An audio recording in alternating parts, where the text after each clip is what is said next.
Então, boa noite a todos, sejam todos muito bem-vindos a mais este encontro do Clube de Leituras da Miss Lité.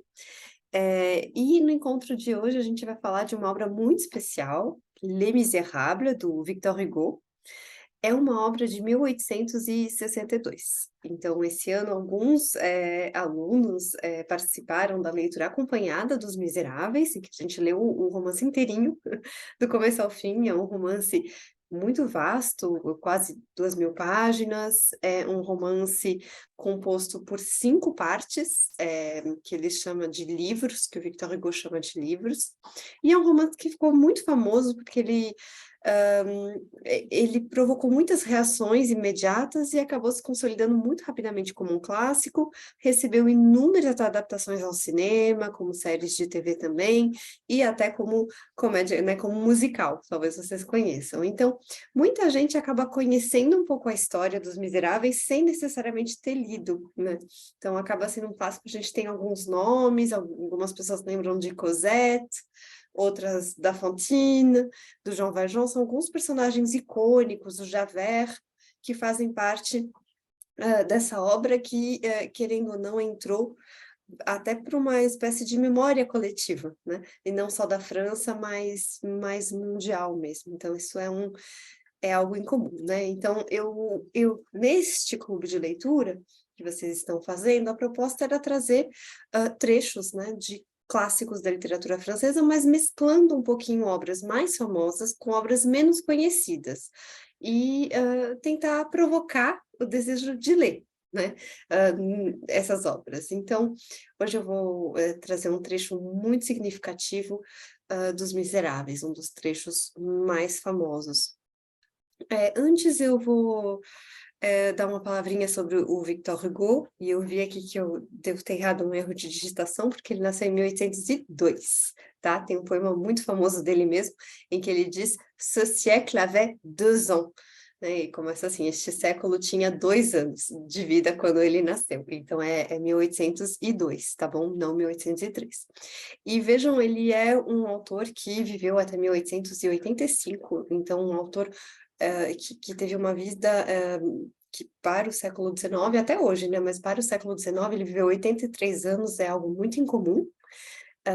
E ele é um autor curioso porque ele dominava tanto a arte da poesia, quanto a arte do teatro, do drama, quanto o romance, como ele deixou claro com o Corcunda de Notre-Dame, Os Miseráveis, Os Trabalhadores do Mar, O Homem que Ri, enfim. Então ele é realmente um escritor que tinha talento em todos esses gêneros literários, o que nem sempre é o caso. Ele teve uma vida um tanto quanto enfim, tumultuada, digamos assim.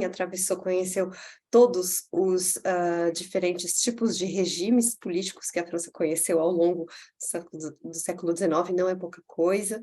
Ele perdeu 2 filhos, jovens, né, precocemente. No final da vida dele, todos os filhos, com exceção de uma, da Adèle, já tinham falecido, e ele criava os seus netos, com quem ele teve uma relação muito próxima.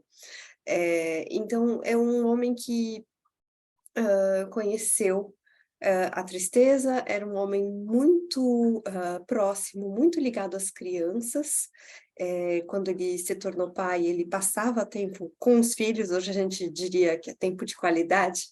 Ele passava tempo com seus filhos. Ele, inclusive, se um dia vocês forem visitar a casa dele em Paris, é curioso ver que ele fazia brinquedos para suas crianças. Então, ele montou uma casa de bonecas, uma casinha de madeira para poder brincar com as crianças. Ele fazia fantoches, um teatrinho também de madeira com cortinas que ele também desenvolveu para montar pecinhas de teatro para os seus filhos. Então ele sempre foi um pai muito presente, e depois, posteriormente, um avô muito presente também. A gente poderia passar horas só falando da vida do Victor Hugo. Para vocês terem uma ideia, tem um francês que está escrevendo uma biografia do Victor Hugo, E ele não consegue terminar de escrever a biografia do Victor Hugo. Eu fico com uma dó, porque eu acho que alguém deveria ter avisado, o editor, alguém. A biografia, por enquanto, está com um projeto de ter 3 volumes, volumes muito grandes. Ele escreveu só o primeiro, e ele está afogado, como ele diz em francês, noyé, numa quantidade absurda de papéis, porque o Victor Hugo não passava nem um dia sem escrever uma linha, né? Ele tinha esse ditado, tem alguns escritores que são assim, ele falava nem um dia sem uma linha. Uma linha é um eufemismo, porque ele escrevia muito mais do que isso. Então, esse biógrafo, ele está mergulhado nesses papéis, que são manuscritos entre correspondência privada, publicada e não publicada, diários que ele manteve até o final da vida dele.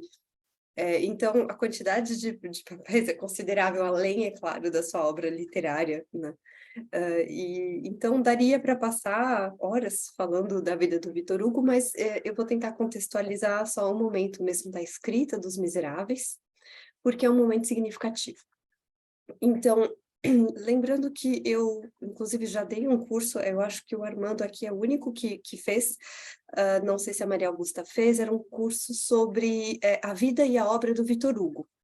Um curso curto, de 3 aulas apenas, uma era uma aula biográfica, depois uma aula sobre o Corcunda de Notre Dame e a terceira sobre Os Miseráveis. Eu gostei muito de dar esse curso, e eu estava pensando em dar ele novamente no ano que vem. A gravação não está boa, então não tem muito como assistir pela gravação esse curso. A gravação não ficou com uma qualidade razoável para isso. Acho que seria sofrido para vocês, mas eu estou planejando. Então, se vocês tiverem interesse, vocês me avisam, que assim eu já sei que é uma coisa para se considerar. Outra coisa que eu queria fazer era aprofundar um pouco mais Os Miseráveis. Agora que a gente fez a leitura acompanhada, eu queria talvez entrar em detalhes de algumas questões mais pontuais dentro do romance. Mas sobre o momento, então, dos Miseráveis, eu vou ver se... eu vou deixar aqui.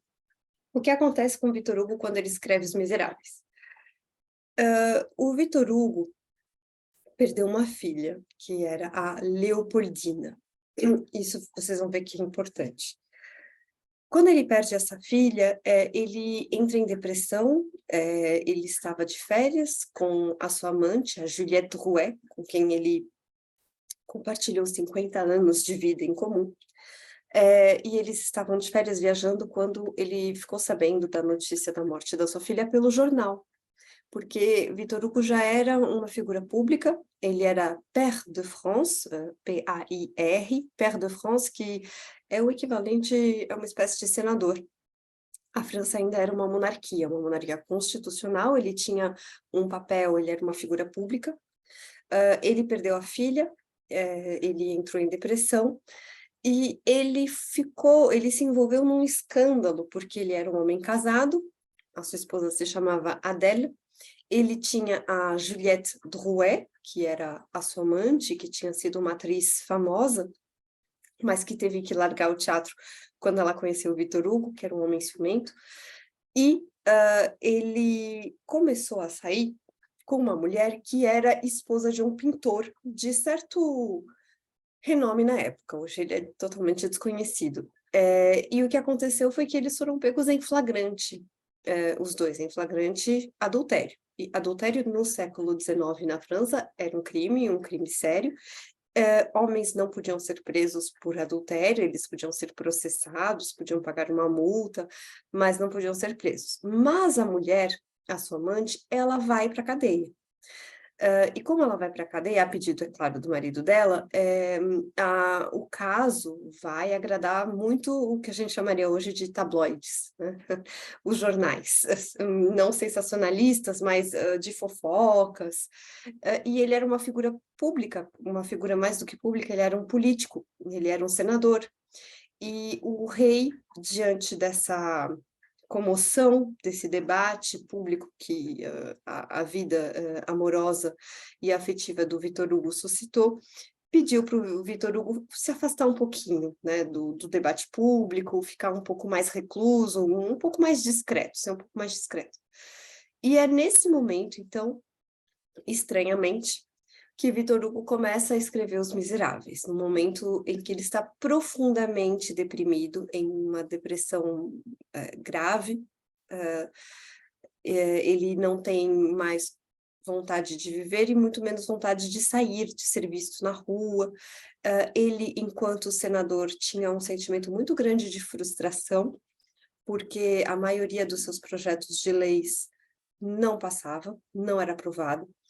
E tanto é que ele, que inicialmente no começo da vida dele era um monarquista, depois vira um republicano ferrenho, né? E isso justamente nos anos 40, tá? Então ele começa a escrever Os Miseráveis por volta de 1845.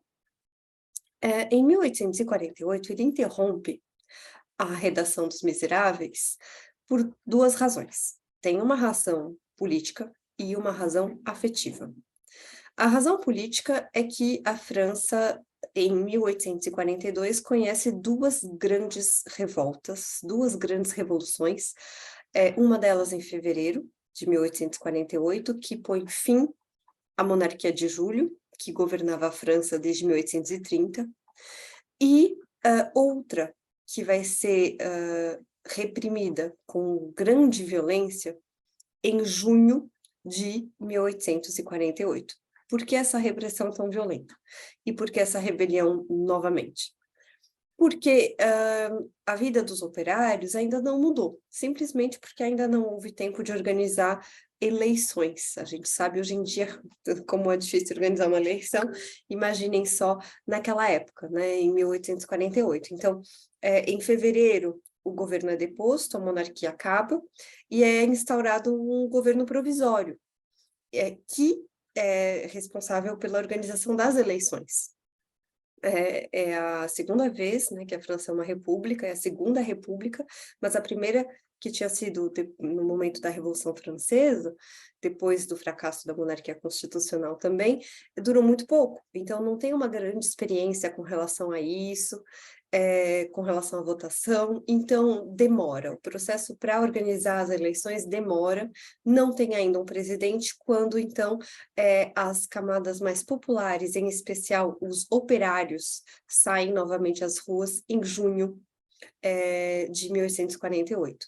E como é um governo provisório, ou seja, ninguém sabe muito bem quem responsabilizar, ninguém sabe muito bem a quem obedecer, então tem uma repressão muito violenta por parte da polícia, a mando de quem ninguém sabe muito bem também, e até hoje não tem uma responsabilidade muito clara. A gente tem algumas pessoas, mas não é como se fosse um governo que tivesse sido responsabilizado, é o governo provisório. Essa repressão de junho de 1848 foi muito triste, né? Foi uma repressão que marcou muitas pessoas, porque causou um grande número de mortes num ano que era para ser um ano esperançoso, tanto que a revolta de fevereiro era tida como a primavera, a primavera dos povos. Em 2003 a gente teve a primavera árabe, né? Nunca é sempre um sinal de revolta e depois acaba sempre tendo, né, uma repressão forte que se segue. Então, esse é o contexto. E em 1848, então, ao final do ano, em novembro, são organizadas as eleições, e quem é eleito é o Napoleão, Luiz Napoleão, que é o sobrinho do ex-imperador Napoleão Bonaparte, tá? É o sobrinho. Victor Hugo participou da campanha do Luiz Napoleão. Acreditava que seria um bom presidente. Então, ele para de escrever em 1848 porque ele diz que tem outras prioridades naquele momento, e que a política francesa, né, a vida social francesa, enfim, precisa de atenção, e ele se dedica a isso, nesse ano de 1848. Só que tem outra questão. A outra questão é que ele está escrevendo um capítulo muito difícil para ele de escrever, que é o momento em que a Cosette encontra um Marius, né? Na verdade, é o momento em que o Jean Valjean descobre que a Cosette, filha adotiva dele, está apaixonada por um jovem rapaz chamado Marius. É este momento. E ele fica com muito medo de perdê-lo.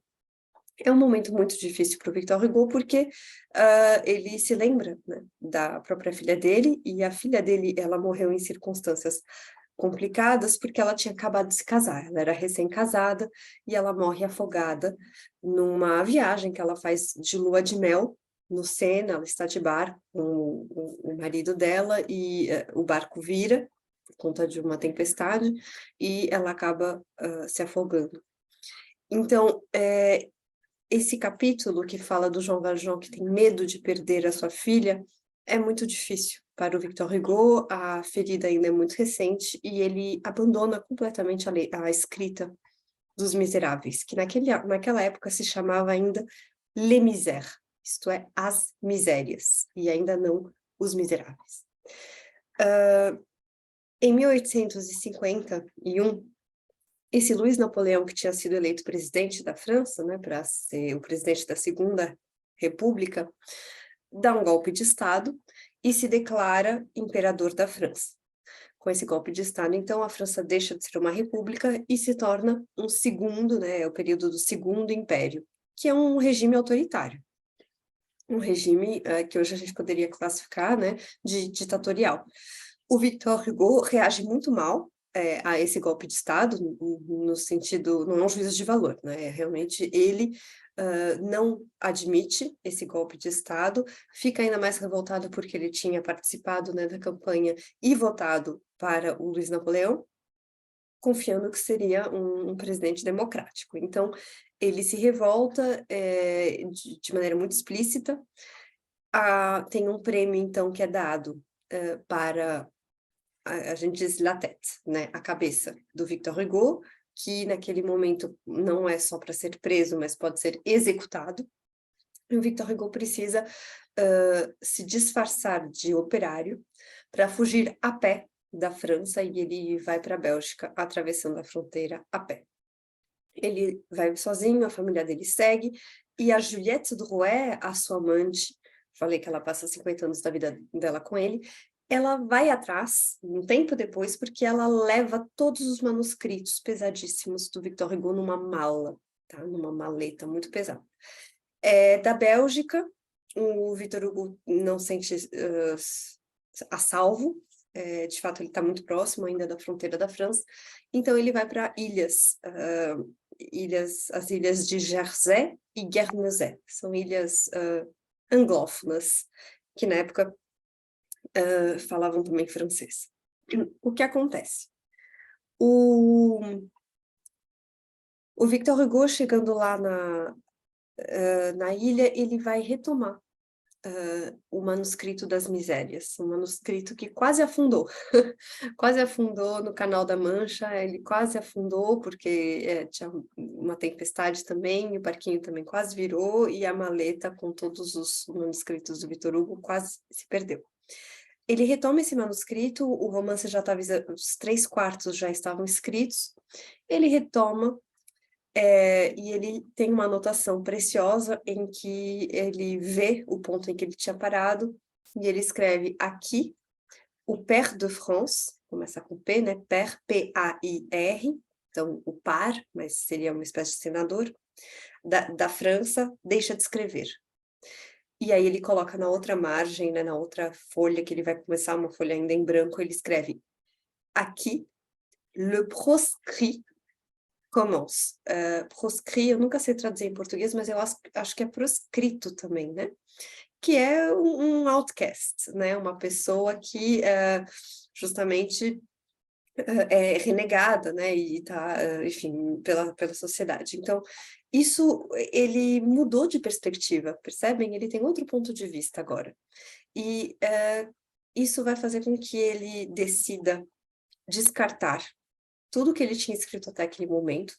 Era muita coisa, os personagens já tinham os mesmos nomes, Fantine, Jean Valjean, Cosette, Javert, mas ele reescreve a integralidade daquilo que ele já tinha escrito, e ele decide mudar o título da obra para As Misérias, de As Misérias para Os Miseráveis. Isso quer dizer que o foco da narrativa passa a ser os seres humanos, que são, enfim, cuja vida é abalada pela miséria, e tem todo tipo de miséria. É a miséria econômica, é claro, financeira, social, mas tem também a miséria afetiva, tá? Uma série de misérias, na realidade. Então, Os Miseráveis, essa mudança de título mostra uma mudança de ponto de vista dentro da narração e que foca cada vez mais nas personagens e nos efeitos, nas consequências que a miséria tem em suas vidas, em suas trajetórias. E aí o Victor Hugo reescreve, então, esse texto, mudando muita coisa, então ele aumenta, por exemplo, o personagem do Javert, ele tem uma função muito maior na versão final do que ele tinha inicialmente, e isso enriquece muito a trama, mas é isso que acontece, tá? Então, ele reescreve, e ele reescreve muito rapidamente, Os Miseráveis em 2 anos, sendo que é uma obra de 2.000 páginas, ele consegue reescrever, porque, diz ele já tinha tudo na cabeça. Ele diz que ele já tinha meditado durante todos aqueles anos em que o manuscrito ficou adormecido, são quase 15 anos, entre a primeira parte e a segunda, ele disse que ele já, quando voltou a escrever, ele sabia exatamente tudo o que ele queria dizer, como ele queria dizer, o que ia acontecer com as personagens, e aí ele só tinha que escrever. E o romance, quando foi publicado, foi um sucesso absolutamente estrondoso, tá? Então, por enquanto é isso que eu vou dizer, né, não vou poder, já me estendi demais para as aberturas que eu costumo fazer no clube de leitura, mas eu só queria dar essa contextualizada, porque às vezes esses fatores são ignorados e são fatores difíceis de vocês encontrarem, por exemplo, na internet, né, não são sempre questões comentadas. Então, queria muito fazer essas observações, essas pontuações. O Jonatas disse que tem um filme sobre a vida dela. Sobre a vida da Adele, tem um filme. A Adele Hugo, acho que chama Adele H, o filme. O manuscrito, Armando perguntou se o manuscrito original de As Misérias sobreviveu. Podemos comparar os dois textos ou não? Podem.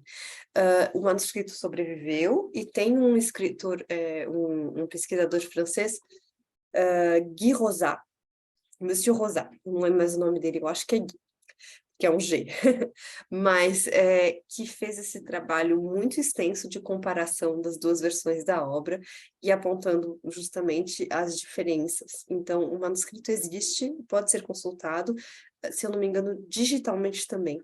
Tá? Então, tem um projeto que foi feito justamente por esse Monsieur Rosat, e dá para consultar, e tem a extensa pesquisa dele, que facilita, ele próprio já faz essa comparação toda. Então, o manuscrito sobreviveu sim, e é um material riquíssimo. Então, na verdade, tem duas versões quase dos Miseráveis, a versão final impressa, que é a segunda, e a versão original, que tem 4/5 do romance atual.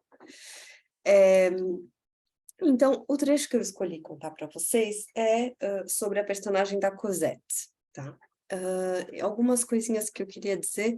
A Cosette é a filha da Fantine, tá? A Fantine é uma moça, mãe solteira, que foi abandonada pelo pai da Cosette.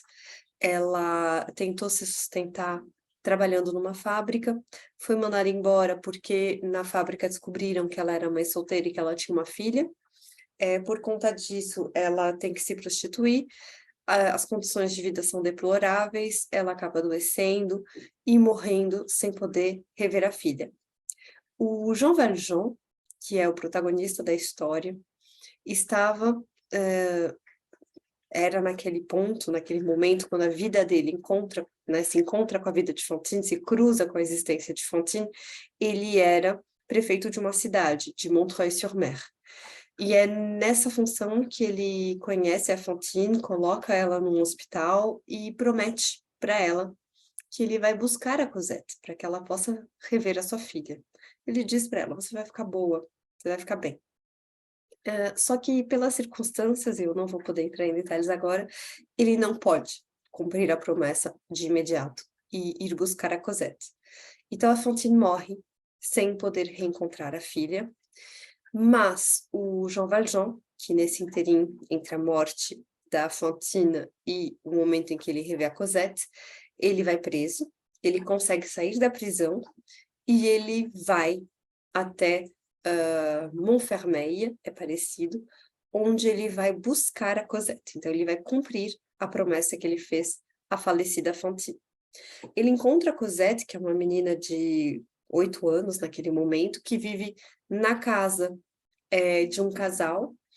Esse casal se chama Thénardier, e é importante saber que o Victor Hugo chamou os Thénardier de Thénardier em homenagem a um senhor que se chamava Le Baron de Thénard.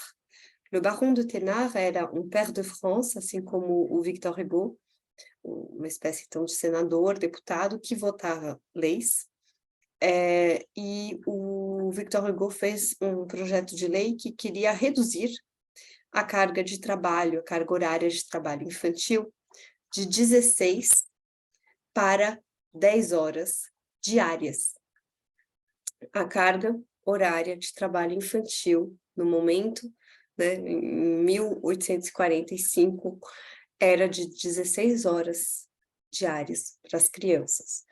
O Victor Hugo tentou, então, fazer esse projeto de lei reduzir, né, para 10 horas, o que já parece muito, e o Baron de Thénard foi o maior opositor desse projeto de lei, e, inclusive o Victor Hugo não conseguiu aprovar a sua lei. E aí a vingança dele foi chamar o malvado dos Miseráveis de Thénardier, tá? Aquele que maltrata as crianças, que maltrata a infância. É exatamente o que acontece aqui, tá bom? Então a Cosette vive nessa casa, que é uma taberna, e ela vive mal ali, ela é tratada como uma empregada doméstica, e ela, mas, enfim, em condições semelhantes às de um cachorro, né? Ela é dito em algum momento que ela come um pouco melhor que o cachorro e menos bem que o gato. O gato da casa come melhor, ela come menos bem que o gato, mas um pouco melhor que o cachorro. Então ela passa fome, passa frio, ela não é vestida, não tem horário para nada, não dorme numa cama, não tem brinquedos, e essa é a vida dela lá. Então esse é o momento da história em que Jean Valjean foi buscá-la, ele está na taverna dos Thénardier, observando um pouquinho a vida da Cosette. Então eu vou fazer como de costume, eu vou ler a versão em francês e vocês podem acompanhar como acharem melhor. Cependant, une porte s'était ouverte, et Éponine et Azelma étaient rentrées. Éponine e Azelma são as filhas do casal Thénardier, e elas são bem cuidadas por eles. Elles vinrent s'asseoir au coin du feu. Elles avaient une poupée qu'elles tournaient et retournaient sur leurs genoux avec toutes sortes de gazouillements heureux. De temps en temps, Cosette levait les yeux de son tricot e les regardait jouer d'un air lugubre. Então, a Cosette trabalhando, no caso, tricotando alguma coisa, e a Éponine e a Azelma, duas crianças, então, por oposição, a Cosette está só, né, solitária, sozinha, abandonada, e ela contempla as meninas que estão brincando, mas ela não é qualquer brincadeira, né? Elas estão brincando com uma boneca. Então, é importante entender que a boneca ela é a imagem da infância também, mas é do maternar, certo? Então, isso marca também a ausência da mãe na vida da Cosette. Éponine et Azelma ne regardaient pas Cosette. C'était pour elles comme le chien. Ces trois petites filles n'avaient pas 24 ans à elles trois, et elles représentaient déjà toute la société des hommes. D'un côté l'envie, de l'autre le dédain. Então, o desdém de um lado, que é o desdém no caso da Éponine e da Azelma, que nem olham para Cosette, e a Cosette que olha para elas com inveja porque ela gostaria de poder brincar, em vez de ter que trabalhar. Ela gostaria de ter uma boneca. É muito interessante, isso é todo o princípio da obra, né?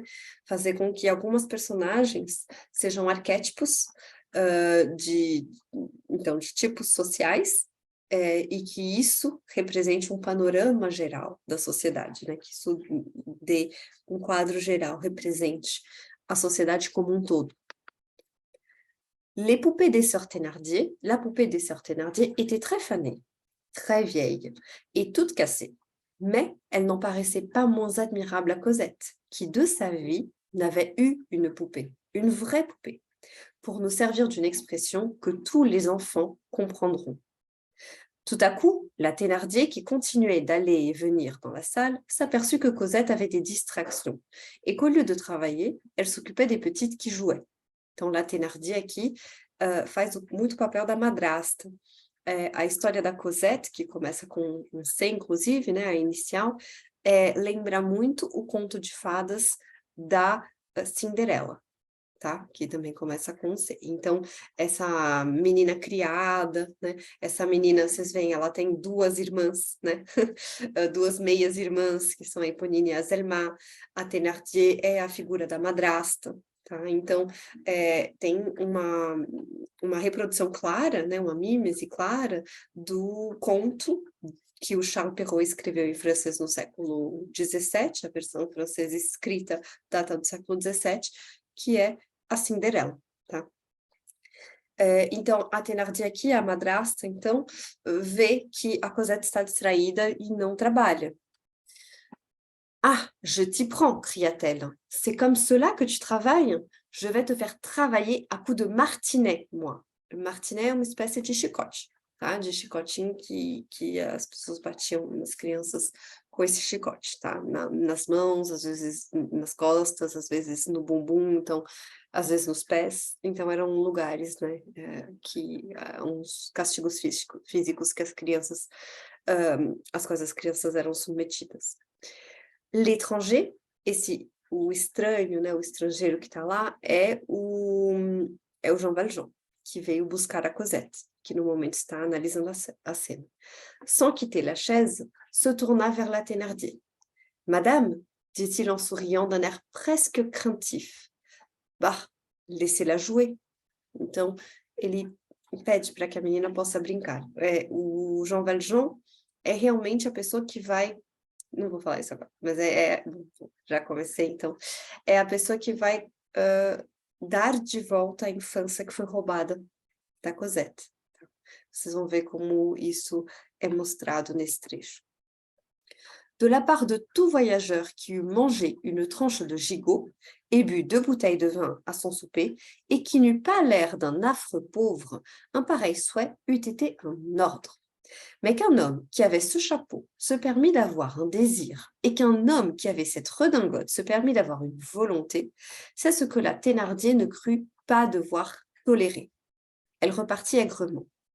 Então, essa parte é muito interessante, porque o Jean Valjean, apesar de ser um foragido da justiça, nesse ponto da história, ele é muito rico, tá? Eu não vou contar como que ele fez, mas ele tem um tesouro imenso, enterrado, e ele tem muito dinheiro, mas ele não tem a aparência de ser um homem rico. A aparência dele é humilde, tanto é que ele tem esse chapéu e esse casaco. Ou seja, um casaco velhos, até porque ele quer passar desapercebido mesmo. Então, ele não quer ser muito vistoso. O preconceito, é claro, aqui da Thénardier, un affreux pauvre, um terrível ar de pobre, mas aqui não ele parecia, né? Avoir l'air é isso. Então, que não parecesse um pobre horrível, né? Affreux. Então, no sentido que a Thénardier, que não muito rica, mas se acha mais rica, né, do que ele, acha que ela tem mais valor do que ele. Então, ela não quer, por mais que ele seja um cliente, né, ela não quer, obviamente, atender ao pedido dele, porque, enfim, se ele fosse um cliente rico e que tivesse gastado bastante na taverna, seria diferente, mas não é o caso. Então, ela, com a sua rispidez, né, ela diz o seguinte: il faut qu'elle travaille, puisqu'elle mange. Je ne la nourris pas à rien faire. Então, já que ela come, ela precisa trabalhar. Não vou dar comida de graça. Qu'est-ce qu'elle fait donc? Reprit l'étranger de cette voix douce qui contrastait si étrangement avec ses habits de mendiant et ses épaules de portefeuille. Então, a voz doce, né, do Jean Valjean é muito importante aqui. La Thénardier daigna répondre. Débat, s'il vous plaît. Débat pour mes petites filles qui n'en ont pas. Autant dire qui vont tout à l'heure pieds nus. Então, espécies de meias, né? Aí, l'homme regarda les pauvres pieds rouges de Cosette et continua. Quand aura-t-elle fini, cette paire de bas? Elle en a encore pour au moins 3 ou 4 grands jours, la paresseuse. Et combien peut valoir cette paire de bas quand elle sera faite? La Thénardier lui jeta un coup d'œil méprisant. Au moins 30 sous. La donneriez-vous pour 5 francs? Reprit l'homme. Pardieu, s'écria avec un gros sourire un routier qui coûtait 5 francs. Je coiffriche bien. 5 balles. Então, aqui ele começa a mostrar que ele tem algum dinheiro porque ele quer, na verdade, comprar o tempo da Cosette. Então, ele quer comprar as meias que ela está fazendo para as meninas, para a Eponine e a Zelma, sendo que ela, obviamente, está descalça. Ele quer comprar as meias porque ele quer que ela não precise usar esse tempo para trabalhar, para fazer as meias. Então, a mulher vai poder comprar, fazer o que ela quiser, mas nessa noite, que vocês vão ver, é noite de Natal, por isso que eu deixei o episódio sobre Os Miseráveis para o mês de dezembro, ele quer que a Cosette possa brincar, tá? Então é isso, essa é a proposta. Le Thénardier crut devoir prendre la parole. Então, agora não é mais a madrasta que vai falar, como o estrangeiro, né, o estranho falou de dinheiro, agora é com o Thénardier. O Thénardier se aproveita de todo mundo e é um homem muito ganancioso. Então, ele se interessa na conversa. Oui, monsieur, si c'est votre fantaisie, on vous donnera cette paire de 5 de bas pour 5 francs. Nous ne savons rien refuser aux voyageurs. Il faudrait payer tout de suite, dit la Thénardier avec sa façon brève et péremptoire. J'achète cette paire de bas, répondit l'homme. Et ajouta-t-il, en tirant de sa poche une pièce de 5 francs qu'il posa sur la table. Je la paye.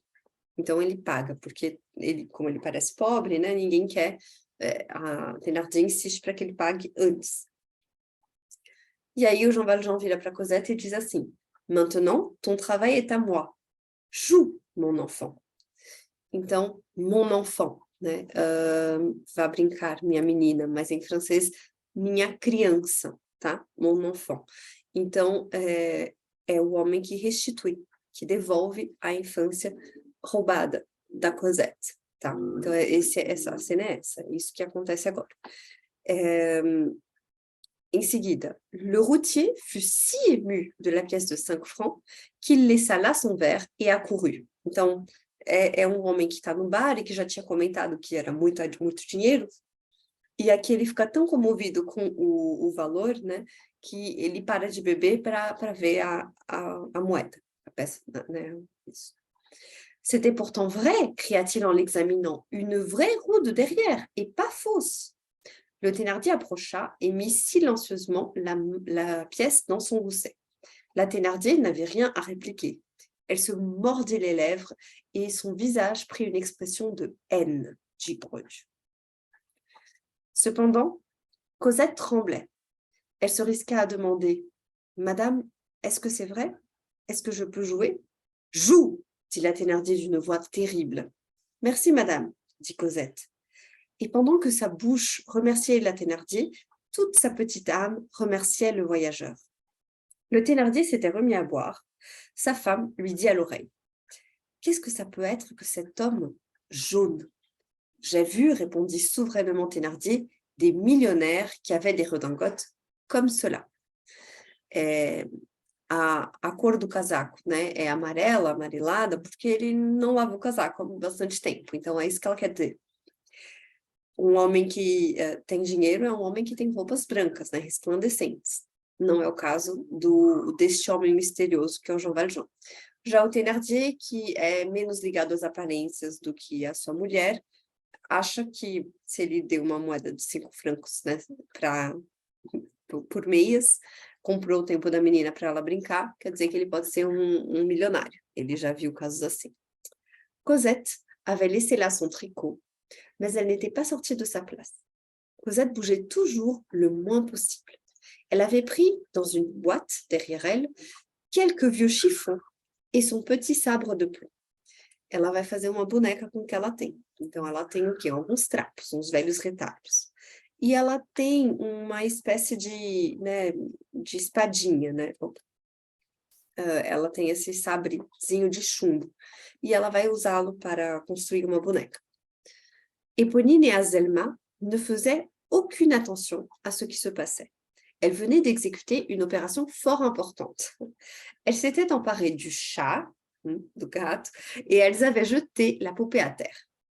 Et Éponine, qui était l'aînée, emmaillotait le petit chat malgré ses miaulements et ses contorsions, avec une foule de nippes et de guenilles rouges et bleues. Tout en faisant ce grave et difficile travail, elle disait à sa sœur, dans ce doux et adorable langage des enfants, dont la grâce, pareille à la splendeur de l'aile des papillons, s'en va quand on veut la fixer. Então, as meninas não estão mais brincando com a boneca porque elas acharam muito mais divertido brincarem com o gato, que é vivo. Então, elas tentam colocar uma roupa no gato, torturam um gato e ele se contorce, né, de todas as maneiras possíveis. E o que acontece é que a Éponine, que é um pouco mais velha, vai dar ordens para a menina.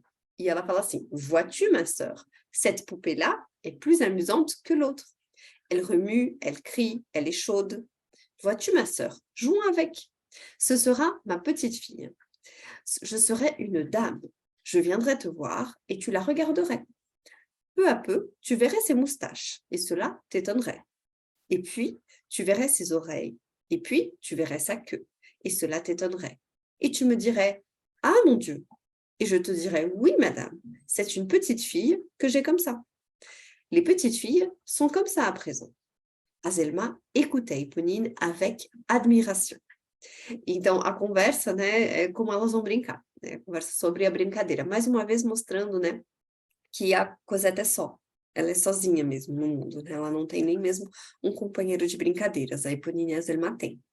Então, e vejam também como a brincadeira é realmente de ser mãe, né, a brincadeira de vamos fingir ser mães, eu vou ser a mãe, eu tenho essa menininha, e você vai estranhar porque ela tem bigodes. Então, essa que é a brincadeira das crianças. Comme les oiseaux font un nid avec tout, essa é uma frase famosa, les enfants font une poupée avec n'importe quoi. Como pássaros, né, fazem um ninho com o que encontram, crianças fazem uma boneca com qualquer coisa. Uma das frases mais famosas dos Misérables. Pendant qu'Éponine et Azelma emmaillotaient le chat, Cosette, de son côté, avait emmailloté le sabre. É menos divertido, mas ela, né, ela usou o sabrezinho, colocou um monte de trapos que ela tinha e finge que é uma boneca. Cela fait, elle l'avait couché sur ses bras et chantait doucement pour l'endormir. Então, mais uma vez o maternar, né, mas essa necessidade, na verdade, a Cosette, né, o que ela também, ela encena aquilo que ela gostaria de ter para ela. Então, no caso, ela está fazendo o sabre adormecer, né, dormir. Então, ela está ninando o sabre. Tout à coup, Cosette s'interrompit. Elle venait de regarder et d'apercevoir la poupée des petites Thénardier, qu'elles avaient quittée pour le chat et laissée à terre à quelques pas de la table de la cuisine. Então, esse é o momento em que a Cosette percebe que a boneca está livre, que a boneca não está mais participando da brincadeira das meninas. E, obviamente, o que ela vai fazer? Ir atrás da boneca. Alors, elle laissa tomber le sabre emmailloté qui ne lui suffisait qu'à demi, puis elle promena lentement ses yeux autour de la salle. La Thénardier parlait bas à son mari e comptait la monnaie. Ponine e Zelma, isso é muito bonitinho, porque a Cosette é pequena, então ela não consegue dizer e Ponine e a Zelma. Então, Ponine e Zelma é como ela, Cosette, pronuncia o nome das duas meninas, né? Então, a gente está realmente na cabecinha dela, como se fosse um monólogo interior. Ponine et Zelma jouaient avec le chat.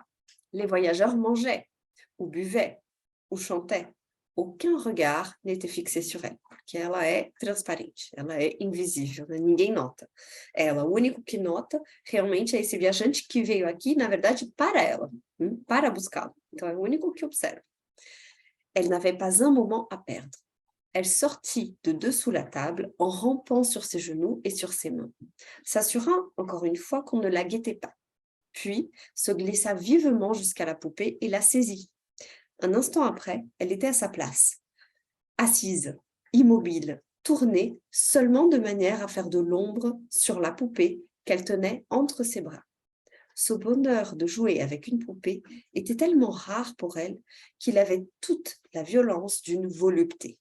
Então, é uma felicidade clandestina, né? É uma felicidade que ela não teria direito a ter. Então, ela rouba a boneca por alguns instantes para poder brincar com ela. E ela faz isso muito cautelosamente, né? Para não ser pega no flagra. Personne ne l'avait vue, excepté le voyageur, qui mangeait lentement son maigre souper. Então, o viajante que veio lá para isso, ele é o único que testemunhou a cena. Cette joie dura près d'un quart d'heure. Então, ela brincou aproximadamente 15 minutos, né? Um quarto de hora com a boneca. Quelques précautions que prit Cosette, elle ne s'apercevait pas qu'un des pieds de la poupée passait et que le feu de la cheminée l'éclairait très vivement. Ce pied rose et lumineux qui sortait de l'ombre frappa subitement le regard d'Azelma qui dit à Éponine « Tiens, ma sœur !» Les deux petites filles s'arrêtèrent stupéfaites. Cosette avait osé prendre la poupée. Isso acontece também, inclusive, em Cinderela. Não sei se vocês se lembram, no conto, até no filme da Disney, que é mais famoso, mas acontece essa cena também. A Cinderela, ela pega coisas que são das irmãs, das meias-irmãs, para ir ao baile. Uma fita, né, no desenho da Disney é um colar, mas no original ela também, a princípio, na versão do Charles Perrault, ela também pega coisas para poder fazer, né, o vestido para ir ao baile. E aí as minhas irmãs, claramente, obviamente, ficam horrorizadas com a audácia, né, da criada. Então, aqui, no caso, é o contrário, é porque ela pegou a boneca, com a qual elas nem estavam brincando. Éponine se leva, et sans lâcher le chat, o gato continua refém, alla vers sa mère et se mit à la tirer par la jupe. Então, vai lá, né, aquela coisa que todas as mães conhecem, a criança fica assim, sabe? Falando, né, puxando, chamando a atenção. Mais laisse-moi donc, dit la mère, qu'est-ce que tu me veux? Mère, dit l'enfant, regarde donc. Et elle désignait du doigt Cosette. Cosette, elle, tout entière aux extases de la possession, da posse, né, da propriedade privada, é isso, né, do bem material, e no caso aqui o bem material de ter um brinquedo. Ne voyait et n'entendait plus rien. Ela está tão compenetrada com a brincadeira com a boneca de verdade, não o sabrezinho, né, vestido de boneca, que ela nem percebe o que está acontecendo. Le visage de la Thénardier prit cette expression particulière qui se compose du terrible mêlé au rien de la vie et qui a fait nommer ces sortes de femmes mégères. Então, ela uma expressão de megera, né, que realmente elas têm um ódio tão forte que a cara dela fica assustadora. Cette fois, l'orgueil blessé exaspérait encore sa colère. Cosette avait franchi tous les intervalles. Cosette avait attenté à la poupée de ces demoiselles. Essa frase é ótima. Une tsarine qui verrait un moujik essayer le grand cordon bleu de son impérial fils n'aurait pas une autre figure. Essa frase é importante porque a comparação da Thénardier com a czarina, né, que teria ficado muito irritada, né, se um moujik tivesse, né, experimentado, né, provado algo do seu imperial filho, é a mesma, proporcionalmente, né, que a Thénardier faz nesse momento. Então, um ódio colossal, monstruoso, porque ela é monstruosa, a Thénardier, porque a Cosette infringiu todas as regras e está brincando com a propriedade das filhas dela, que ela chama de suas senhoritas, né, as demoiselles. E aí ela grita. Elle cria d'une voix que l'indignation enrouait. Cosette! Cosette tressaillit comme si la terre eût tremblé sous elle. Elle se retourna. Cosette! Répéta la Thénardier. Cosette prit la poupée et la posa doucement à terre, avec une sorte de vénération mêlée de désespoir. Alors, sans la quitter des yeux, elle joignit les mains. Et, ce qui est effrayant à dire, dans un enfant de cet âge, elle se les tordit. Puis, ce que n'avait pu lui arracher aucune émotion de la journée, ni la course dans le bois, ni la pesanteur du seau d'eau, ni la perte de l'argent, ni la vue du martinet, ni même la sombre parole qu'elle avait entendu dire à la Thénardier. Elle pleura. Elle éclata en sanglots. A Cosette é uma criança muito violentada, né, muito martirizada pelo casal dos Thénardier. Então, ela teve um dia horrível nesse dia de Natal. Ela teve que buscar água, é uma cena muito famosa também. Ela vai com um balde que é quase o tamanho dela. Já é difícil na ida, mas na volta ele tá cheio d'água.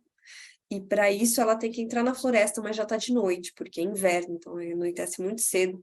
E naquela época não tinha eletricidade ainda, então tá tudo escuro. No vilarejo já é escuro, mas na floresta ela não vê nada, é um breu, que ela morre de medo e a água tá gelada, e de novo é inverno, então tá tudo gelado. E aí quando ela pega o balde de água, a moeda que ela tinha para comprar pão cai na água, não do balde, na água lá do riozinho e do poço. E ela não consegue, ela nem vê, ela não ouve. E ela volta com a maior dificuldade, as mãos dela machucadas por causa do peso do balde, ela morrendo de medo dos barulhos da floresta, passando muito frio porque ela não está vestida, né, para o frio. E ela é obrigada a parar de vez em quando para descansar porque o balde é muito pesado. E é nessa circunstância que o Jean Valjean aparece. E a cena é linda porque ele pega o balde e ela de repente não sente mais o peso do balde. Então, aquele peso enorme, que não é só do balde, como vocês podem entender, mas que é dessa existência, que é uma existência de medo, de terror, né, de sofrimento, de dor, de violência, ela, de repente, o peso fica leve, ela não está mais carregando esse peso, porque ela não está mais, inclusive, sozinha. E aí ele acompanha ela até a casa dos Thénardier, e é assim que ele chega na taverna. Ele já ajudou a Cosette antes, porque também tem um momento da moeda, do pão, que ela não comprou o pão e ela não acha mais a moeda, mas essa cena é outra. Tudo isso que aconteceu com a Cosette, por exemplo, ela vê que ela perdeu a moeda, e ela não tem mais como comprar o pão, mas a Thénardier pediu para ela comprar o pão, ela não chora. Ela não chora em nenhum momento, ela tem muito medo, ela tem quase o que hoje a gente chamaria de um ataque de pânico, quando ela está na floresta, mas ela não chora. E o momento em que ela chora é o momento em que ela não pode mais brincar com a boneca, e que ela tem medo, né, da repressão da Thénardier. Então, essa veneração mesclada com o desespero de deixar a boneca ali e de não poder mais encostar. E ela chora, então, por causa da boneca, né? Para a gente ver como a boneca, realmente, ela simboliza muita coisa, mas, em particular, é isso. Essa infância sequestrada, roubada da Cosette. Cependant, nesse interim, le voyageur s'était levé. « Qu'est-ce donc ?» dit-il à la Thénardier. « Vous ne voyez pas ?» dit la Thénardier en montrant du doigt le corps du délit qui gisait au pied de Cosette. Corpo de delito, né, que é, no caso, o corpinho da boneca. « Eh bien quoi ?» reprit l'homme. « Cette gueuse, répondit la Thénardier, s'est permis de toucher à la poupée des enfants. » Des enfants, das crianças, ou seja, como se a Cosette não fosse uma criança, né? Como se a Cosette não pertencesse a essa classe, né, essa categoria. Tout ce bruit pour cela, dit l'homme. Eh bien, quand elle jouerait avec cette poupée, elle y a touché avec ses mains sales, poursuivit la Thénardier avec ses affreuses mains. Ici, Cosette redoubla les sanglots. Te tairas-tu? Cria la Thénardier. L'homme alla droit à la porte de la rue, l'ouvrit et sortit. Dès qu'il fut sorti, la Thénardier profita de son absence pour allonger sous la table à Cosette un grand coup de pied qui fit jeter à l'enfant les hauts cris. Então, ela dá um chute na pobre coitada da Cosette por debaixo da mesa, aproveitando que o viajante saiu, muito rapidamente. La porte se rouvrit, l'homme reparut, il portait dans ses deux mains la poupée fabuleuse dont nous avons parlé. Porque mais cedo, naquele dia, quando a Cosette saiu de casa para buscar água, ela viu um vendedor de coisas maravilhosas, mas entre todas as coisas que ele vendia, tinha uma boneca. E uma boneca de cabelos loiros, que é a cor dos cabelos da Fantine, que era a mãe da Cosette. Inclusive, a gente pode, né, não tem nada que garanta que seja isso, mas a Fantine vendeu os seus cabelos num dado momento para comprar coisas para a filha, e os seus cabelos eram loiros, e os cabelos dessa boneca são loiros. Então, alguns avançam, né, alguns teóricos críticos avançam que, na verdade, poderia até mesmo ser o cabelo da própria Fantine nessa boneca, tá? Porque nessa época as bonecas eram feitas com cabelos de verdade. Então, teria essa... É uma hipótese, mas não tem nada no texto, nenhum elemento que permite comprová-la, mas é bom saber. Então, o homem, o Jean Valjean, volta com essa fabulosa boneca. Et que tous les marmots du village, as crianças, né, contemplaient depuis le matin. Et il la posa debout devant Cosette en disant « Tiens, c'est pour toi. » Cosette leva les yeux. Elle avait vu venir l'homme à elle avec cette poupée, comme elle eût vu venir le soleil. Elle entendit ces paroles inouïes. « C'est pour toi. » Elle regarda la poupée, puis elle recula lentement et s'alla cacher tout au fond de la table, dans le coin du mur. Elle ne pleurait plus, elle ne criait plus, elle avait l'air de ne plus oser respirer. La Thénardier, Éponine, Azelma étaient autant de statues. Les buveurs eux-mêmes s'étaient arrêtés. Il s'était fait un silence solennel dans tout le cabaret. La Thénardier, pétrifiée et muette, recommençait ses conjectures. Qu'est-ce que c'est que ce vieux? Est-ce un pauvre? Est-ce un millionnaire? C'est peut-être les deux, c'est-à-dire un voleur. La face du mari Thénardier offrit cette ride expressive qui accentue la figure humaine chaque fois que l'instinct dominant y apparaît avec toute sa puissance bestiale. Le gargotier considérait tour à tour la poupée et le voyageur. Il semblait flairer cet homme comme il eût flairé un sac d'argent. Cela ne dura que le temps d'un éclair. Il s'approcha de sa femme et lui dit bas, « Cette machine coûte au moins 30 francs. Pas de bêtises, à plat ventre devant l'homme. » Então aqui é melhor tratar bem esse homem, não é isso que ele diz. O que ele diz, de 4 diante desse homem, tá? É grosseiro mesmo, é isso que ele está dizendo, a plat ventre, de você, não é, você ajoelha e você se deita, né? Se inclina completamente diante deste homem, é mais do que é melhor tratá-lo bem, vocês percebem? No caso, é a boneca, né? Esse brinquedo que custa pelo menos 30 francos. Percebam, todo mundo tinha ficado chocado que ele tinha pago 5 francos, né? A hora da Cosette, agora são 30. Por isso que ficou tudo silencioso ali. Les natures grossières ont cela de commun avec les natures naïves. Elles n'ont pas de transition. Então, passou de um extremo, né, que era o desgosto por esse homem que parecia pobre, e para uma espécie de bajulação excessiva, porque eles percebem que, na realidade, ele é rico. Eh bien, Cosette, dit la Thénardier d'une voix qui voulait être douce et qui était toute composée de ce miel aigre des méchantes femmes, est-ce que tu ne prends pas ta poupée? Cosette se hasarda à sortir de son trou. Ma petite Cosette, reprit la Thénardier d'un air caressant, monsieur te donne une poupée, prends-la, elle est à toi. Então, ela pega a boneca, né? Cosette considérait la poupée merveilleuse avec une sorte de terreur. Son visage était encore inondé de larmes, mais ses yeux commençaient à s'emplir, comme le ciel au crépuscule du matin, des rayonnements étranges de la joie.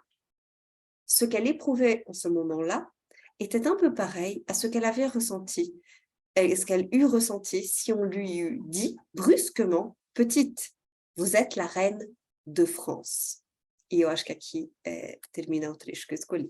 Então, é muito importante porque o momento em que ela recebe essa boneca e que falam para ela, toma, essa boneca é sua, é para você. O assombro que ela sente é tão grande que é como se alguém tivesse dito para ela, pequena, você é a rainha da França. Então, o momento em que ela recebe essa boneca é como se ela tivesse sido coroada. Então, essa é a cena que apresenta um pouco a vida da Cosette, que mostra muito bem como o narrador dos Miseráveis tem uma visão que ao mesmo tempo ampla, Então, ele consegue dar uma visão do todo, então a gente consegue enxergar aquele cabaré meio sujo, meio sombrio também, porque todo iluminado à luz de velas, com clientes relativamente simples, as duas meninas brincando perto do fogo, lembrem-se que é inverno, é a noite de Natal, a Thénardier, que é a madrasta, tem um gato, tem um cachorro também, e a Cosette que brinca debaixo da mesa depois de ter parado de tricotar. E tricotar significa trabalhar. E no começo ela brinca com esse sabrezinho que ela envolve nos trapos que ela tem, e quando ela deixa esse sabrezinho de lado para brincar com a boneca de verdade, e ela é flagrada, né? Flagrante nesse delito, nesse crime abominável para a Thénardier, o Jean Valjean tenta resolver a situação saindo para comprar uma boneca maravilhosa. Essa boneca que tem cabelos loiros, como a mãe da Cosette tinha. E que pode ser essa extensão, né, também da mãe. Se a gente vê os cabelos como uma metonímia da Fantine, pode ser uma extensão da mãe. E aí ela vendo essa boneca aí, podendo finalmente brincar com essa boneca, o Jean Valjean comprando o tempo dela, na verdade o que ele faz com isso tudo é resgatar a infância da Cosette. Então a Cosette, que é uma criança com uma infância roubada, assim como o Jean Valjean, que ficou preso por 19 anos, teve uma vida roubada, tem parte da sua existência devolvida, né? Restaurada, porque ela vai, agora que o Jean Valjean vai adotá-la, ter uma infância de verdade. Então é um momento muito importante, porque é o cruzamento de 3 narrativas, 3 histórias diferentes, a história do Jean Valjean, a história da Fantine, por mais que ela já tenha morrido, a história da Cosette, agora, e também a história do casal Thénardier, que são os grandes malvados da história, né? Eles não têm escrúpulos nenhum, e eles abusaram, chantagearam a Fantine, extorquiram ela, fazendo ela acreditar que eles cuidavam bem da filha, e a menina, na verdade, era muito maltratada na casa desses Thénardiers. Então, eu vou encerrar por aqui a minha leitura, porque eu quero dar um espaço agora para vocês se sentirem à vontade para comentarem o trecho e dizerem o que vocês acharam dessa parte dos Miseráveis. Então, primeiro eu queria saber se vocês conheciam essa cena. Essa é uma cena famosa, que às vezes aparece, e o que ela traz para vocês, como vocês se sentem com relação a isso. Foi lido, se vocês têm vontade de continuar a ler, ou não, porque é um pouco pesado. Quais sensações?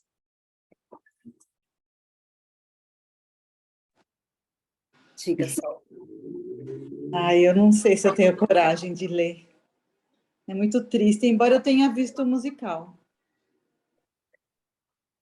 Eu entendo. Eu entendo. Eu acho que ler Os Miseráveis é uma experiência de vida mesmo. E agora, é muito enriquecedor mesmo, porque... Eu acredito que sim. Mas até desse ponto de vista da compaixão, é sempre menos terrível do que a gente imagina, porque é exatamente como esse episódio da Cosette. Morde a sopro. Então, a gente tem muita dó e, ao mesmo tempo, em alguns casos, acontecem coisas muito boas, as coisas não fica sempre muito ruim. As coisas vão piorando. A única que realmente tem uma trajetória terrível é a Fantine. Mas os outros têm sempre essa esperança, que aqui no caso é encarnada pela boneca, né? Então que as coisas vão mudar, que as coisas vão melhorar. E isso vai alimentando um pouco a nossa coragem em continuar. Diga só. É lógico que a gente sempre pensa na vida real, gente. O É, quanto isso era na época e quanto isso é hoje. é isso que você falou.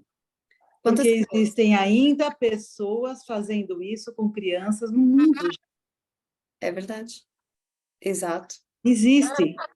A gente ouve relatos, né, sei lá, acho que até aqui no Brasil mesmo. Tem. Então, assim, o ser humano é uma pessoa horrível. Uhum.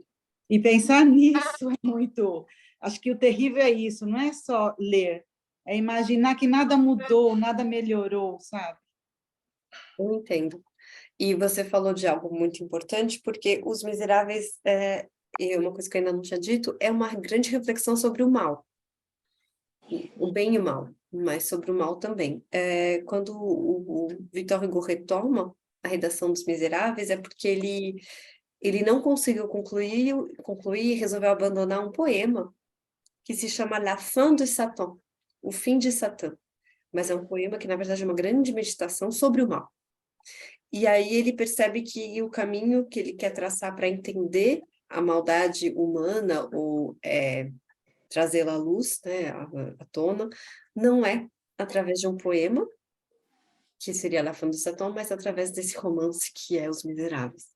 Então tem uma parte, sim, em que ele expõe, revela muito esse egoísmo, essa maldade, no caso, gratuita, né? Porque a Cosette não fez nada, né? Ela brincou com uma boneca. Mas essa maldade que vem, né, nos seres humanos. Para Victor Hugo, e o título Os Miseráveis indica isso, né? O que cria a maldade no homem, porque ele não acredita que o homem nasce mal, são os interesses. É a própria sociedade que vai endurecendo o homem e tirando, removendo a compaixão. Nesse sentido, o Victor Hugo é muito próximo do Rousseau, que dizia isso, né? Que os homens têm uma piedade, uma compaixão, uma pena natural, uma dó natural, mas que a sociedade e a educação vai tirando isso do homem, então educa ele de forma a deixá-lo cada vez mais duro, né? E, na verdade, isso tem um efeito nocivo em vez de ter um efeito positivo. Não sei se eu concordo com isso. Acho Uhum, que é mais profundo que isso. uhum. Como que Não sei você se entende? você... Não sei se é que eu sigo uma pessoa, um neurocientista, Uhum, em que ele fala que, vamos dizer que o livre-arbítrio humano, que não é muito livre, né? Ele vem de três coisas. Primeiro, da evolução toda do homem, uhum, do ambiente e da cultura e também das suas vivências. Eu não sei se eu consigo explicar. São três que uhum. vai culminar, por exemplo, no que a pessoa se torna. Lógico que pode se tornar essa pessoa cruel por N coisas. Eu acrescentaria que ele não fala, porque ele não é religioso nem espiritualista, eu acrescentaria uma quarta parte, a espiritual, que eu acredito, e que, sinceramente, tem pessoas que, para mim, já nascem o capeta, né? Não tem, parece que bondade, sei lá. Nenhuma, não tem um pinguinho ali. Porque você fala, se você não pode maltratar, não consegue, sei lá, maltratar um animal, como que você vai maltratar um ser humano? Ainda mais uma criança. Não passa isso pela minha cabeça. Sim. Mas tem Mas, gente, né? né, que maltrata animal, maltrata criança, Isso. maltrata seres humanos, né? É Então, verdade. é por isso que eu acho que eu tenho uma relutância em ler. Mas Você acho que eu nunca vou leu Os ler um dia. Miseráveis? Me avisa quando você for ver só, porque é uma leitura, eu acho que é uma leitura mais fácil de fazer acompanhado. Você não acha, Armando, você que leu acompanhado, fez parte da leitura acompanhada, o que que você acha? Que foi mais fácil ler junto, em conjunto, no sentido de não estou sozinho enfrentando, não o texto, mas a história. Eu acho que o livro é muito cativante no sentido é difícil de largar, mesmo que eu estivesse lendo sozinho, seria. Agora, evidentemente que quando você lê acompanhado e você vai discutindo com outras pessoas passo a passo, né, e vendo entendendo um pouco como você está fazendo aqui, a gênese do livro, a, as condições em que ele foi feito, né, algumas das circunstâncias, não só pessoais do autor, mas políticas e sociais da época, né, do momento que a França vivia, a Europa vivia naquele momento. Então, é evidente que você consegue ter uma visão mais completa, você consegue situar melhor o livro, né? Uhum. Eu acho que isso ajuda a gente entender, quer dizer, a gente não é entender, mas a gente também a situar melhor essas sensações, essas que a gente tem lendo o livro. Quer Sim. dizer, que não são coisas que as pessoas que agem de certa maneira, não são coisas soltas no ar, soltas no tempo, né. Tem razões para isso. Uhum. Tem e essas razões se repetem, né, essas razões se mantêm, elas ou podem ser modificadas. Então, nesse aspecto, eu acho que ajuda a gente ler junto, porque aí a gente tem condições de discutir na medida que vai lendo, né, Uhum. e conhecendo as interpretações, essas circunstâncias todas. Mas,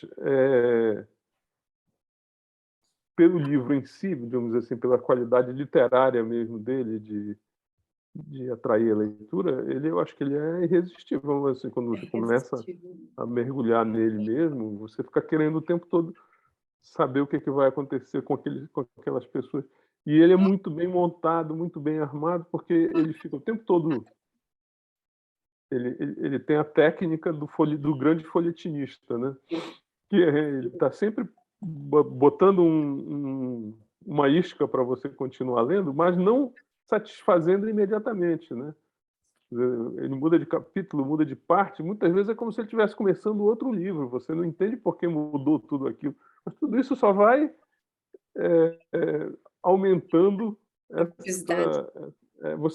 você entende que todo autor de novela deveria o curso teórico, que eu não sei se existe, mas o hipotético, né, para um autor de novelas, a aula número 1 tem que ser: leia Os Miseráveis, né, e estude detalhadamente como é construída essa trama que não Correto. deixa ninguém se afastar, né, que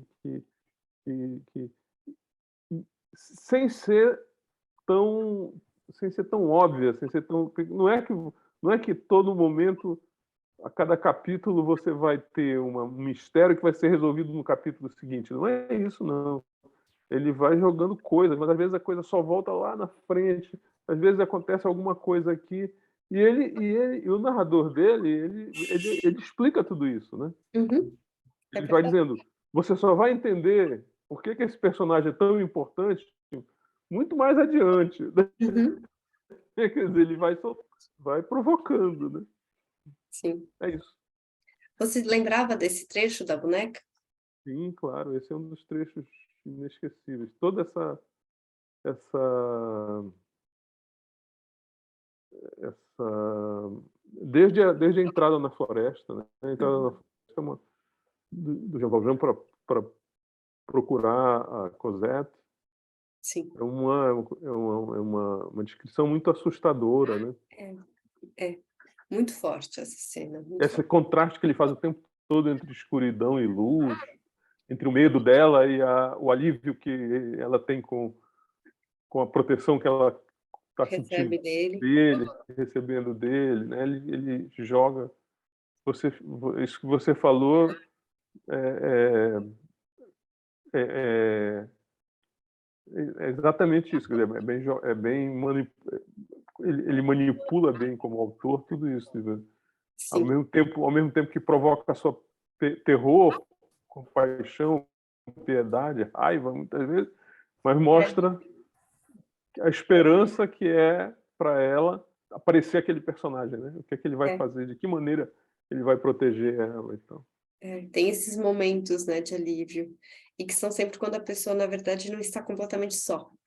Porque quando a pessoa está completamente só e desamparada, aí são momentos muito, difíceis para as É. personagens, mas aí quando elas estão na companhia de alguém, bom, né, alguém que as ama, aí elas ficam mais tranquilas e dá uma esperança pra gente. E ele situa tudo isso num contexto histórico, Sim, político, com né, certeza. da França Sim. que evidentemente tem muitos paralelos, como o Solimar falou também, com com o que a gente ainda vive hoje no Com mundo certeza. e Não mudou no muito. Brasil mais ainda, né? É isso, posso só Claro. comentar uma coisa? É que eu também conheci o musical por causa do... Aliás, eu conheci o livro por causa do musical. Assisti o musical acho que umas 5 vezes. Depois eu comprei o livro. Aí o livro em si, em português, eu li 2 vezes e meia.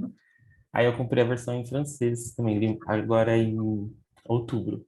Uhum. Eu queria comentar que eu achei interessante algumas coisas que no francês o Victor Hugo conseguiu fazer e a tradução não conseguiu. Por exemplo, quando eu até escrevi aqui, quando o bispo de Digne a gente está vendo sobre o bispo, né? E tem uma frase, Uhum. a frase em si é bem aleatória, assim. Quando ele falava com essa alegria infantil. Em francês é quand il causait avec cette gaieté enfantine. A gente percebe, pelo menos eu percebi, não sei se é uma coisa que outras pessoas perceberam, que nessa sonoridade existe o nome de Cosette, né? Il causait, e enfantine, né? Que é a Fantine. Ótimo. Fora outras coisas, como rimas, né? Muito. Dentro das frases, né? Quando ele menciona a senhora que quer denunciar a Fantine, ele usa vários adjetivos para ela e todos eles rimam, em português não. Porque é um grande poeta. E Exatamente. a gente enxerga, você tem toda a razão em dizer isso, a gente enxerga o grande poeta dentro dos Miseráveis em francês. A gente percebe. Sim. É um romance que ele brinca, né, com as palavras Sim, de uma exatamente. forma muito boa. Sim. E dentro do livro eles colocaram algumas notas, né, sobre o nome da Cosette. Dizem que é ou um sobrenome, mas também algo que significa coisinha, né, uma coisinha. Não sei Então, se... Cosette, o et é sempre o diminutivo em francês, né? Então, E, 2 T's, E. Literal, para ser realmente coisinha, teria que ser Chosette, né? Só que esse C-H-O, ele pode ser, desculpem, ele pode ser pronunciado co, né? Como, por exemplo, o coral em francês se escreve C-H-O, né? Então, o que acontece é que, na verdade, ele criou uma palavra, ele tirou, né, o H, para não ficar tão evidente assim, mas é isso, a Cosette é uma coisinha, é uma coisinha, é tratada como um objeto, como uma boneca, como uma coisinha, uma coisa que não tivesse um coração, né, que não fosse uma pessoa, um ser humano. Então, com certeza tem esse lado, sim. Acho que o que eu mais gostei em Os Miseráveis, fora a história, né, fora toda a emoção, toda como falar, o ato dele de denunciar as mazelas, né, foi justamente a poesia que tem dentro do livro. Nossa, Victor Hugo é uma inspiração, é tremendo, assim. É muito forte, né? Muito bonito. E tem muitas frases, assim, que são muito marcantes ao longo do romance. Marca muita gente. Se vocês quiserem, eu posso colocar lá no grupo a apostila que a gente fez, né? Da leitura acompanhada. Então, eu selecionei, na verdade, uns trechos de umas citações marcantes, justamente, e aí ficou essa apostila. Ela é online, então eu posso mandar para vocês, se vocês quiserem ler um pouquinho mais. Aí, por exemplo, só pode ser uma forma de você ver, sabe, lendo aquilo, mas teria spoiler, tá? Na apostila tem spoilers, porque são citações do começo ao fim.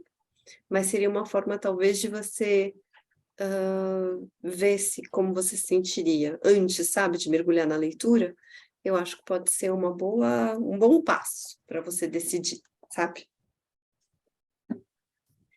Maria Augusta, você gostaria de dizer alguma coisa sobre esse trecho, ou em geral?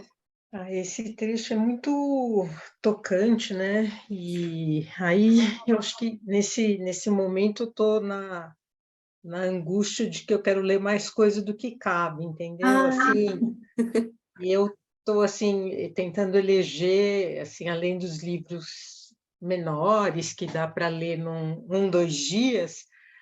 E aí eu fico pensando, nossa, será que eu vou pegar esse? Mas assim, eu acho que o meu momento é outro. Eu acho que eu estou no Proust, sabe? que também não é muito... E o Proust, ele é muito... assim, eu acho que como todos esses, né? Aquele que você lê, relê, relê e lê de novo, não é? E, então, assim, eu preciso me concentrar, porque senão eu fico... Mas, assim, ele é muito tentador de ler. E depois que o Jonathan falou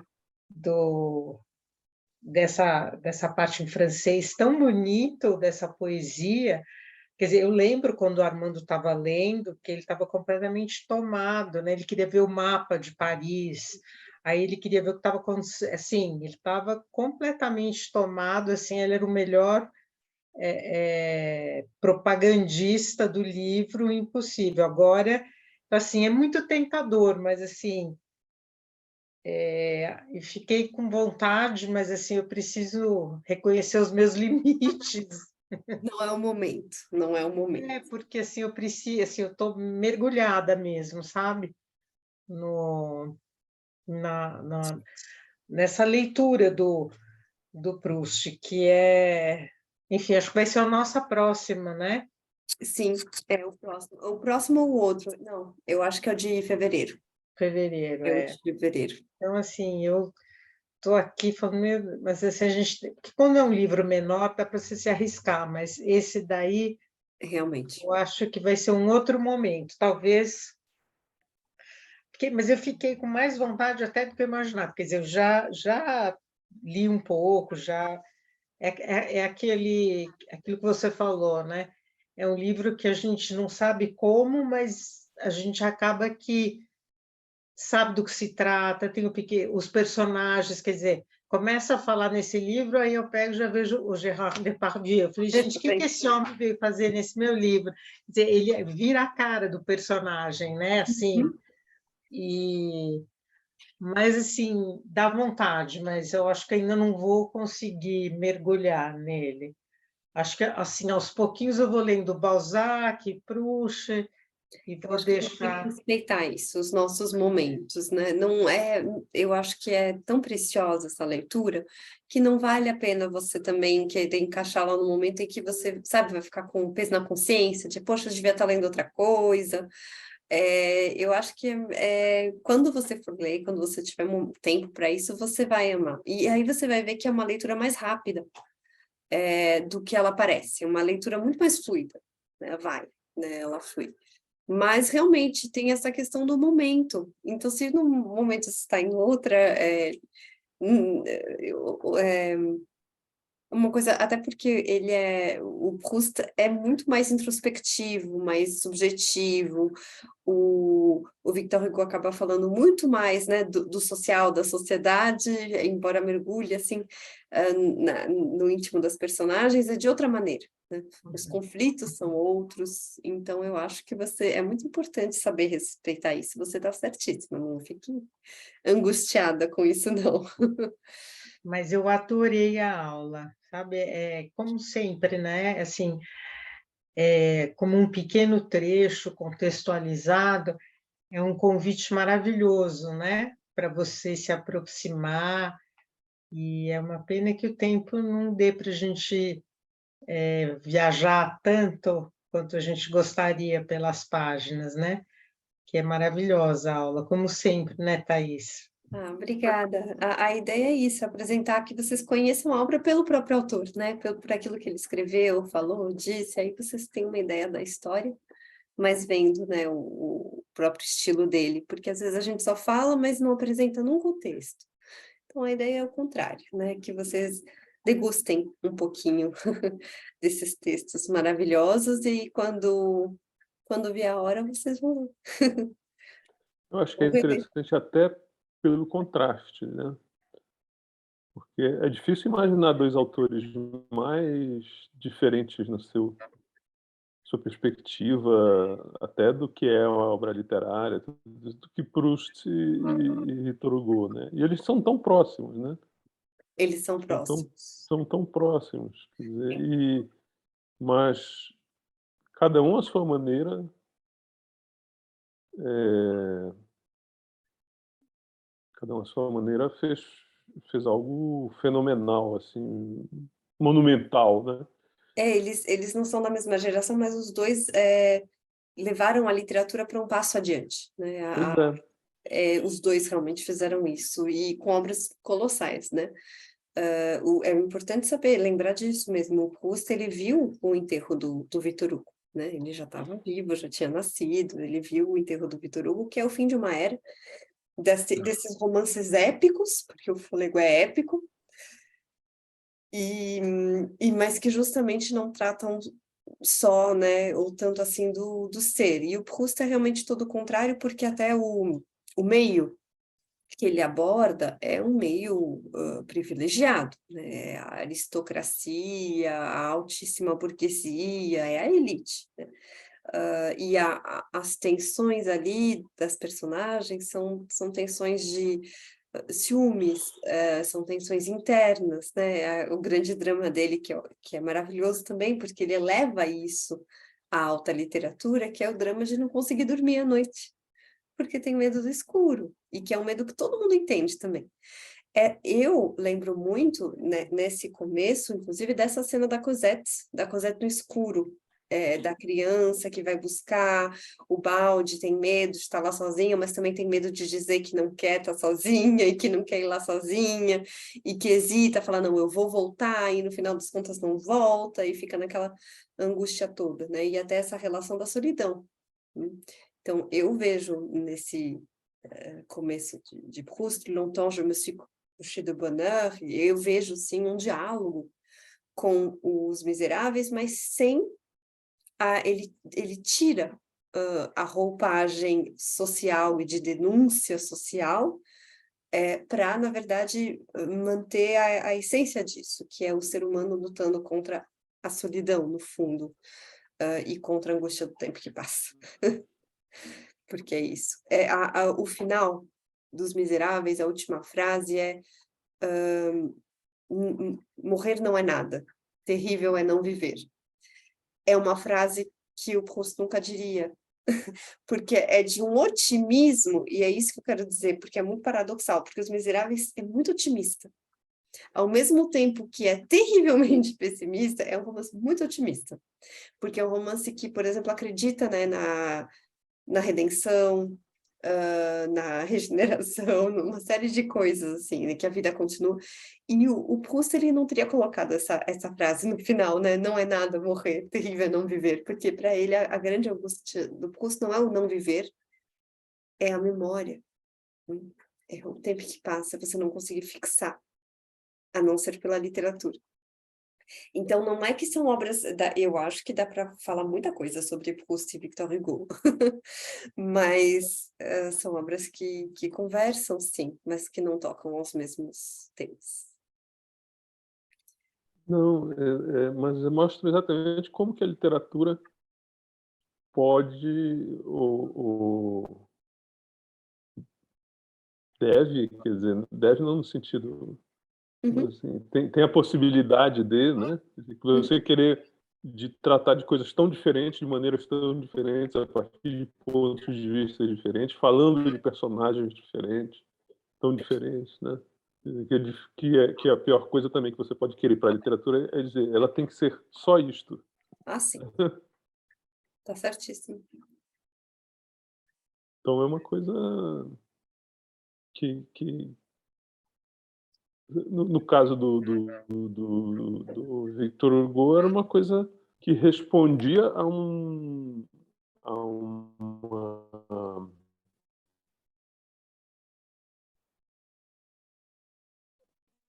é, a algo que de coisas que são mais temas atemporais, né? Da memória, do homem diante da sua do seu inconsciente até, né? Enquanto que os problemas do Victor Hugo, embora tenha maldade, tudo isso por trás, mas ele aborda de uma maneira muito ligada ao momento, à estrutura social, à Sim. história, né? É, E você fica você fica querendo saber mais de tudo, né? Sim. Depois do começo da parte 2, você fica querendo, eu quero ler livros de história da França, né, para entender melhor todo esse momento político, para saber melhor sobre o que aconteceu realmente na Batalha de Waterloo, né? Uhum, Porque uhum. tudo que ele aborda com uma riqueza de romancista, né? Mas você percebe que tem todo um contexto histórico, um contexto de que ele vai atrás de informação mesmo. O narrador dele, naquele momento, ele conta que ele foi passar 2 meses na aldeia da Bélgica, onde Para aconteceu a ver o Batalha de terreno. Waterloo, para Sim. poder, né? E aí ele vai na Ferme, não sei das quantas, onde Uhum. o batalhão do general fulano de tal foi destroçado pelos granadeiros, não sei de quem e tal. Sim, sim. Tá certíssimo, Armando. E aí ele conta em detalhes como é que funciona um convento num bairro de Paris, né? Quando você entra, a superiora, como é que é? Tudo é muito vívido, né? Tudo é muito vívido, assim. Não só as questões sociais da miséria, que também são muito vívidas, mas ele põe todo esse contexto de uma maneira muito vívida. Se deixar, eu vou embora, porque eu O achei o Armando livro é um muito, grande muito impressionante, muito, muito. É um grande fã. É, você não é o único, olha, o Jonatas já leu 2 vezes e meio o livro também, né? Eu perdi a conta. É, então, realmente, eu entendo. É uma empolgação. É, eu fico feliz que vocês todos tenham gostado de redescobrir, ou ler, ou ver esse trecho. É, fica a provocação para, no momento que vocês acharem mais oportuno para vocês tentarem mergulhar um pouquinho nessa obra. Eu vou desejar, então, a todos vocês um bom descanso. A gente se vê em janeiro, no dia 11 de janeiro, a gente fala de Maupassant, que eu sei que a Maria Vou Augusta adora. passar. Adoro, adoro, adoro. Maupassant, Une Vie, um trechinho muito especial desse romance. Então é isso, gente. Eu queria, antes de me despedir de vocês, desejar a todos vocês um Feliz Natal, um bom Ano Novo, Feliz Natal para vocês e, também. A todos, bom ano. e a gente se vê então em 2023. E um bom final de Copa, que a França ganhe. Eu estou numa empolgação, vamos ver. Eu adoro Copa do Mundo, vamos ver o que sai. Um beijo bem grande, obrigada, Maria Augusta. Obrigado a Obrigada a você, Boa todos. noite, a sua obrigada. família, Boa Tchau, noite, tchau. Thaís. Feliz Natal. Feliz Obrigada. Natal. Beijo grande. Beijo. Tchau.